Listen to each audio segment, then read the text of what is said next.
하나님은 역사의 주인이십니다. 천하범사의 모든 기한이 하나님의 손으로부터 나서 하나님의 섭리 속에서 이루어지고 있습니다. 그렇다면 하나님은 인류의 역사를 어떻게 이끌고 가고 계실까요? 그것은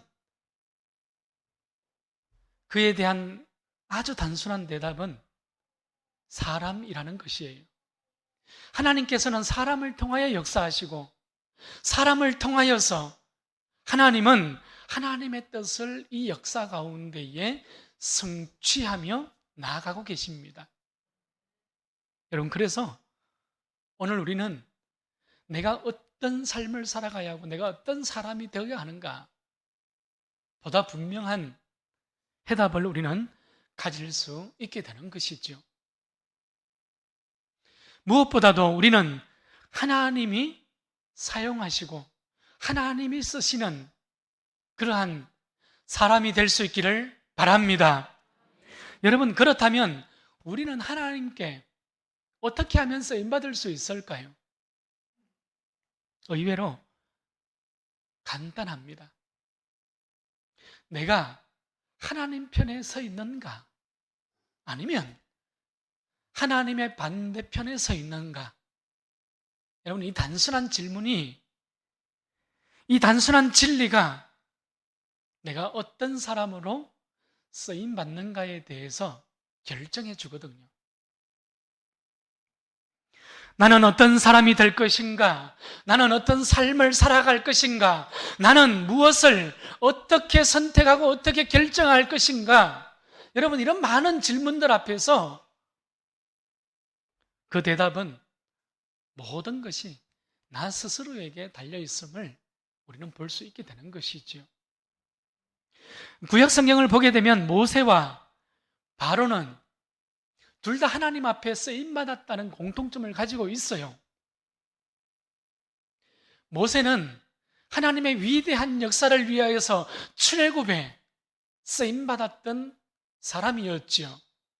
그러나 애굽의 왕이었던 바로는 그의 마음이 강팍해졌다고 성경은 우리에게 말씀하고 있어요. 그의 마음을 완악하게 하여서 이스라엘 백성들을 보내라는 하나님의 말씀 앞에 순종할 수 없었던 것입니다. 출애굽기 7장부터 14장까지 보게 되면 바로의 마음이 완악하여졌다는 이 표현이 무려 15번이나 기록되어지며 반복하고 있다는 것을 우리는 보게 되는 것이지요. 바로는 스스로 악한 것을 선택했고 스스로 하나님을 대적하는 길을 걸어갔던 것입니다. 다윗 왕을 보십시오. 여러분, 다윗은 하나님께로부터 인간이 들을 수 있는 최고의 칭찬을 들었지 않습니까? 사도행전 13장을 보게 되면 내가 이새의 아들 다윗을 만나니 내 마음에 맞는 사람이라. 하나님께서 다윗의 마음과 하나님의 마음이 합하여졌다. 맞는 사람이다. 그리고 그를 통하여서 내 뜻을 다 이루리라. 할렐루야. 놀라운 칭찬이요, 놀라운 약속이지 않습니까? 여러분, 하나님께 쓰임받는 비결은 내 마음과 하나님의 마음이 맞는 합하여지는 사람이 되는 길임을 잊지 마시기 바랍니다. 오늘 우리 모두가 하나님께 쓰임받는 인생, 하나님과 마음이 합한 성도가 될 수 있기를 바랍니다. 여러분, 하나님과 같은 생각을 하는 사람이지요. 하나님과 걸어가는 길이 같은 길을 걸어가는 사람이지 않겠습니까? 하나님과 같은 방향을 바라보고 하나님의 마음과 내 마음이 이신전심으로 통하는 그 사람을 우리는 성도요, 믿음의 사람이라고 일컫는 거예요. 오늘 이런 성도가 될 수 있기를 축원합니다. 이제 예수님께서 예루살렘을 향하여 걸어가시는데 아주 가까운 감난산까지 도착을 하셨습니다. 그곳에서 예수님께서 아무도 타보지 않았던 어린 나귀 새끼를 필요로 했습니다. 그래서 예수님은 맞은편 마을로 두 제자를 보내지요. 거기에 가면 묶여있는 나귀를 발견하게 될 것이고 그 나귀를 풀어서 오라는 것입니다. 오늘 2절 말씀을 보십시오. 아직 아무도 타보지 않은 나귀 새끼가 매어 있는 것을 보리니 풀어 끌고 오라. 이것이 예수님의 말씀이었습니다. 여러분, 고대로부터 나귀는 왕이나 왕의 신하들이 짐을 싣고 그것을 나르거나 혹은 그것을 가지고 이동하는 교통수단으로 이용되어졌던 것이 나귀였습니다. 또한 어떤 평화로운 도시에서 멀리에서 파수꾼이 오는 사람들을 보고 그 사람들이 나귀를 타고 있으면 이 사람들은 평화의 의도로서 오는 사람들이라는 것을 그들은 확신할 수 있었습니다. 여러분, 전쟁을 하기 위하여 나가는 왕이라든지 어떤 권력자라든지 군대는 나귀를 타고 나가지 않아요. 그들은 말을 타고 나갑니다. 왜냐하면 말을 타야 이동이 빠르거든요. 나귀를 타고는 전쟁을 할 수 없기 때문입니다. 그러니 이런 의미에서 나귀는 평화의 상징이 되는 거예요. 예수님께서 나귀를 타고 예루살렘에 입성하신다는 것은 성경에서 기록되어졌던 것과 같이 예수님이 평화의 왕으로 오셨다는 것을 우리에게 나타내고자 하는 것이지요. 오늘 본문의 나귀는 어린 나귀 새끼였다고 말씀하고 있습니다. 아직 아무도 타보지 않은 새끼였어요. 그러니까 아직 사용된 적이 없는 바로 그 나귀였습니다. 거룩함을 가리키는 것이지요. 거룩함을 상징한다 이 말입니다. 마가는 10장 45절 말씀에서 인자가 온 것은 섬김을 받으려 함이 아니라 도리어 섬기려 하고 자기 목숨을 많은 사람들의 대속물로 주려 함이니라. 예수님의 말씀을 마가복음을 통하여서 이 땅에 오신 예수님을 우리에게 보여주고 있습니다. 지금 어린 나귀를 타고 예루살렘에 입성하고자 하시는 예수님은 평화의 왕으로 오셨고 거룩한 왕으로 오셨고 또한 겸손과 섬김의 왕으로 오셨다는 것을 마가는 우리에게 계속적으로 보여주고 있는 거예요. 오늘 예수님은 이런 어린 나귀를 쓰시겠다고 말씀하고 있습니다. 아무도 아직 타보지 않은, 아직 사용된 적이 없는, 그러나 묶여있는 나귀 새끼였습니다. 여러분, 예수님께서 묶여있는 이 어린 나귀를 왜 필요로 하셨을까요? 그리고 예수님은 지금 그 어린 나귀를 나아가서 풀어서 끌고 오라고 요구하고 있는 거예요. 평화를 상징하는 나귀였지요. 거룩함을 상징하는 나귀였습니다. 겸손과 섬김을 상징하는 어린 나귀를 예수님께서 지금 사용하고 싶어 하시는 거예요. 쓰시겠다는 겁니다. 여러분, 오늘 이 모습이 교회의 모습이죠. 오늘 이 모습이 성도의 모습입니다. 우리 교회가 이 세상을 향하여서 평화를 상징하는 교회가 될 수 있기를 축원합니다. 여러분, 교회는, 성도는 이 세상을 향하여서 거룩함을 상징해야 합니다. 섬김과 겸손으로 상징되어져 있는 것이 그리스도의 몸인 교회요, 성도라는 사실을 우리는 기억하고 또 기억할 수 있어야 합니다. 이런 교회를 하나님께서 들어 쓰시겠다고 오늘 말씀하고 있는 것이지요. 이런 성도들을 향하여서 묶인 것을 풀어서 데려오라는 거예요. 묶인 것을 풀어서 축복의 그릇으로 주님께서 쓰시겠다는 것입니다. 오늘 우리 모두가 평화와 거룩함으로, 겸손과 섬김으로 이 역사를 향하여 위대하게 쓰임받는 우리 넓은 공동체가 될 수 있기를 축원합니다. 예수님 당시에 이스라엘 민족은 로마로부터 압제를 받고 있었던 그런 정치적인 상황 가운데 있었죠. 마치 우리나라가 36년 동안 일제 치하 속에서 치욕의 역사를 가졌던 것과 같은 모습이었습니다. 그러니 그 당시에 이스라엘 속에는 과격한 독립을 열망하면서 열성당원이라고 이야기합니다. 이런 부류도 있었습니다. 또 어떤 사람들은 지금 당장이라도 로마 정부를 전복시켜서 무기를 가지고 인간적인 방법으로 민족의 독립과 자유를 쟁취하고자 하는 그런 부류의 사람들도 있었던 것이죠. 그러나 예수님은 어떻습니까? 정복자였던 로마 정부나 로마의 권력자들이나 로마의 군대를 향하여서 예수님은 인간적인 방법으로, 사람의 힘으로써, 이 세상의 물리적인 방법으로서 그것을 뒤엎으려고 노력하지 않았어요. 지금 예수님께서는 이스라엘을 구원하기 위하여서, 여러분, 이런 물리적인 방법을 사용하기 위하여 이 땅에 오신 이스라엘의 영웅, 이스라엘의 히어로가 아니었던 것이지요. 여러분, 예수님은 어떤 분이었습니까?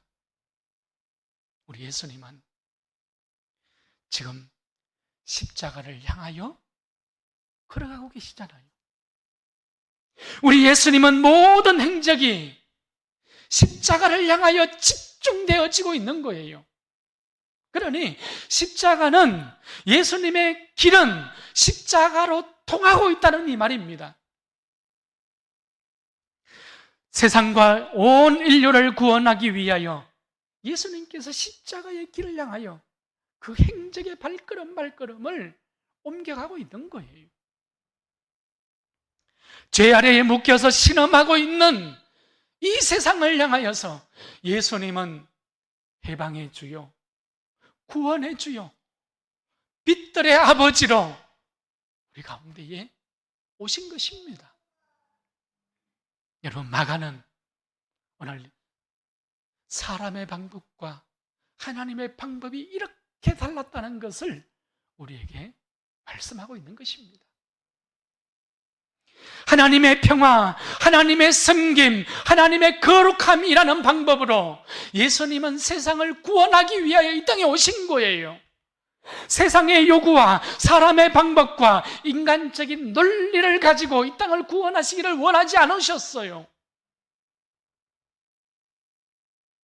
예수님은 하나님의 방법을 가지고, 십자가의 길을 가지고 예루살렘을 향하여 한 걸음씩 한 걸음씩 들어가고 계셨던 것입니다.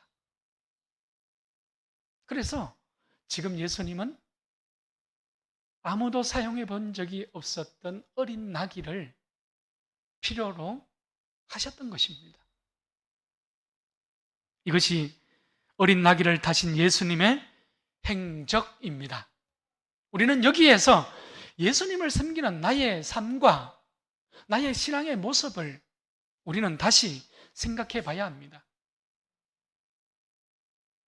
예수님께서 정말 원하시는 것이 무엇인지 우리는 오늘 이 예배를 통하여서 확인할 수 있어야 하는 거예요. 여러분, 주님의 선택이 나의 선택과 다를 수 있기 때문에 그렇습니다. 내가 원하는 것이 주님이 원하는 것이 아닐 수 있기 때문이지요. 내 방법이 주님의 방법과 다를 수 있기 때문입니다. 오늘 4절 말씀을 보십시오. 제자들이 가서 보니까 나귀 새끼가 문 앞 거리에 묶여져 있습니다. 그리고 묶여져 있는 나귀를 제자들이 가서 풀고자 했지요. 그랬더니 어떤 사람이 와서 제자들에게 왜 나귀 새끼를 풀어다가 쓰려고 하느냐, 어디에 쓰려고 하느냐 묻고 있습니다. 어린 나귀 새끼니 별로 쓸모가 없었기 때문이겠죠. 제자들은 예수께서 말씀하신 대로 주가 쓰시겠다, 큐리오스입니다. 주님께서 쓰시겠다는 거예요. 오늘 마가는 오늘 이 장면을 통하여서 우리에게 너무나도 소중하고 너무나도 중요한 메시지를, 우리의 신앙의 길이 무엇인지를, 우리의 믿음의 길이 무엇인지를 우리에게 보여주고자 합니다. 6절 말씀으로 가보십시오. 제자들이 예수께서 이러신 대로 말한대, 예수께서 이러신 대로 말한대 이에 허락하는지라. 할렐루야. 지금 제자들이 나귀 새끼를 가져오는 모든 과정을 보게 되면 여러분, 이 모든 것들이 예수님의 말씀대로 이루어지고 있다는 것을 우리는 발견하게 됩니다. 예수님의 말씀대로 이미 나귀는 묶여져 있었어요. 예수님의 말씀대로 이미 나귀는 준비되어져 있었습니다. 예수님의 말씀대로 나귀 주인을 만나서 왜 풀어가느냐 질문을 받고 있지요. 예수님의 말씀대로 주가 쓰시겠다, 예수님의 말씀대로 이에 허락하는지라. 여러분, 놀라운 장면이지 않습니까? 우리는 성도입니다. 우리는 교회예요. 여러분, 묶여있는 죄의 문제가 있습니까? 여러분, 묶여있는 관계의 문제가 내 앞에 놓여져 있습니까? 여러분, 묶여있고 꼬여있는 일들이 있습니까? 주님께 내어드릴 수 있기를 바랍니다. 어린 나귀처럼, 별로 쓸모없는 그 어린 나귀 새끼처럼 이 모든 묶여있는 문제들이, 여러분, 이것조차도 우리 주님께서 쓰시고자 하신다면 묶은 것을 풀어주는 역사가 일어나기 때문입니다. 주를 위해서 쓰면 풀리는 역사가 일어나기 때문입니다. 할렐루야. 이것이 우리의 신앙의 길이지 않겠습니까? 교회는, 성도는 그저 예수님의 말씀을 듣고 그저 예수님의 말씀을 붙들고 그 믿음의 길을 걸어가고 순종하는 길이에요. 여러분, 순종하면 되는 것이에요. 순종하면 사는 것입니다. 그러면 내 삶 속에, 우리 교회 속에, 우리 가정 속에, 이 역사 속에 예수님의 말씀이 그대로 이루어지는 것을 우리는 보게 되고 경험하게 될 것입니다. 이런 놀라운 은혜가 우리 가운데에 충만하기를 축원합니다. 여러분, 오늘 묶여있는 나귀 새끼를 풀어오라는 것은 단순히 문자적인 의미지요. 이것을 상징적인 의미로 해석해 보면 어떨까요? 묶여있는 나귀 새끼를 풀어온다는 것은, 여러분, 죄에 얽매여 있는 우리의 모든 죄의 묶임을 주님께서 풀어주셔서 자유하게 하시고 해방시켜 주신다는 의미가 되지 않겠습니까? 모든 죄의 올무가 이 시간 풀어질 수 있기를 축원합니다. 여러분, 그러면 주님이 사용하시는 거예요. 그러면 주님이 쓰시는 겁니다. 이제 7절 말씀으로 가보십시오. 예수님께서 나귀 새끼를 타고 예루살렘으로 입성하고 있어요. 어떤 사람들은 자기 겉옷을 길에 깝니다. 또 어떤 사람들은 종려나무 가지를 길에 깔지요. 앞서고 뒤따르면서 호산나를 외치며 주님을 따라가고 있습니다. 어디에서요?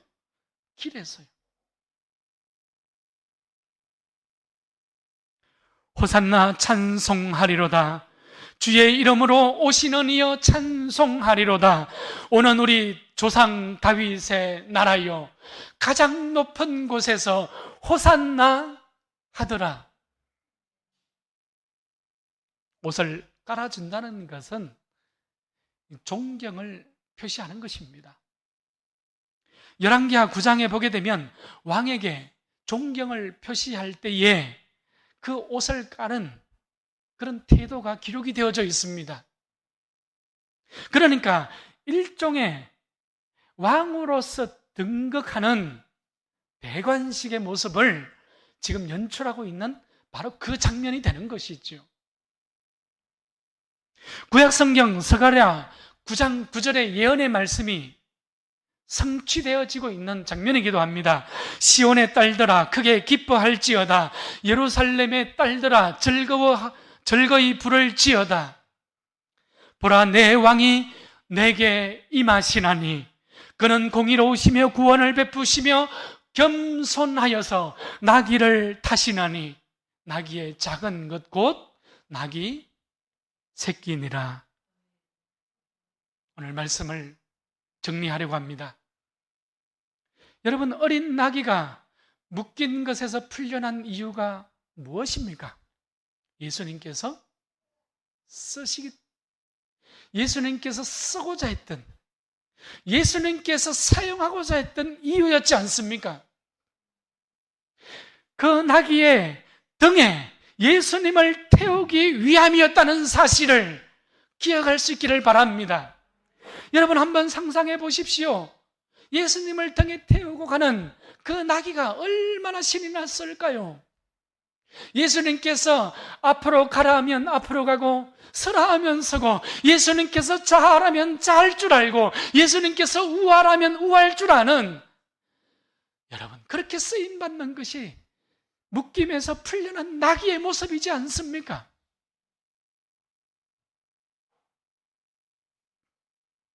오늘 이런 모습을 보니 얼마나 감동이 되는지 모르겠어요. 예수님을 등에 태웠다는 것은 예수님을 따라가고 있다는 것이지요. 예수님을 등에 태웠다는 것은 예수님의 길로 예수님과 함께 걸어가고 있다는, 동행하고 있다는 그런 표현이지 않겠습니까? 다윗처럼 이새의 아들 다윗을 만나니 내 마음에 맞는 사람이라, 내 뜻을 다 이루리라. 예수님을 등에 태웠다는 표현은 지금 예수님께, 하나님께 쓰임받는 삶을 살아가고 있다는 그런 뜻이지 않겠습니까? 하나님과 마음이 맞는 사람이 되었다는 것이지요. 그래서 예수님을 등에 태운 사람은 어떤 사람입니까? 예수님과 나의 생각이 같은 사람을 얘기하는 것이에요. 예수님이 걸어가는 그 길을 나도 걸어가고, 예수님이 바라보는 그 방향을, 같은 방향을 바라보는 그 믿음의 사람을 우리는 믿는 자, 성도라고 이야기하는 것이에요. 여러분, 우리의 믿음과 우리의 삶과 인생이 오로지 예수님의 말씀을 따라, 예수님의 말씀을 붙들고 예수님의 말씀 앞에 쓰임받는 유일한 목적을 가지고 있다는 사실을 잊지 마시기 바랍니다. 여러분, 이것이 우리 인생의 목적이에요. 나귀 새끼는 이제 예수님께 고삐를 잡힌 채 묵묵히 예수님과 함께 걸어가고 있잖아요. 예수님의 뜻을 따라서 예루살렘으로 걸어가고 있어요. 주님과 동행하고 있습니다. 이것이 주님을 사랑하는 제자들의 모습이요, 이것이 교회의 모습이지 않겠습니까? 오늘 하나님의 말씀을 듣지 못하고 하나님의 뜻을 따르게 하지 못하는 모든 묶임이 예수의 이름으로 풀어지는 역사가 있기를 축원합니다. 여러분, 그래서 위대한 믿음의 사람들로 그래서 하나님의 위대한 일꾼들로 쓰임받기를 바랍니다. 나귀 새끼가 이제 예수님께 고삐를 잡힌 채 묵묵히 예수님의 뜻을 따라 걸어가는 것처럼 내 인생의 고삐를 주님께 맡기고 주님과 함께 한 걸음씩 한 걸음씩 내디딜 줄 아는 우리 온 교회, 주님과 동행할 줄 아는 복된 삶을 살아갈 수 있기를 축원합니다.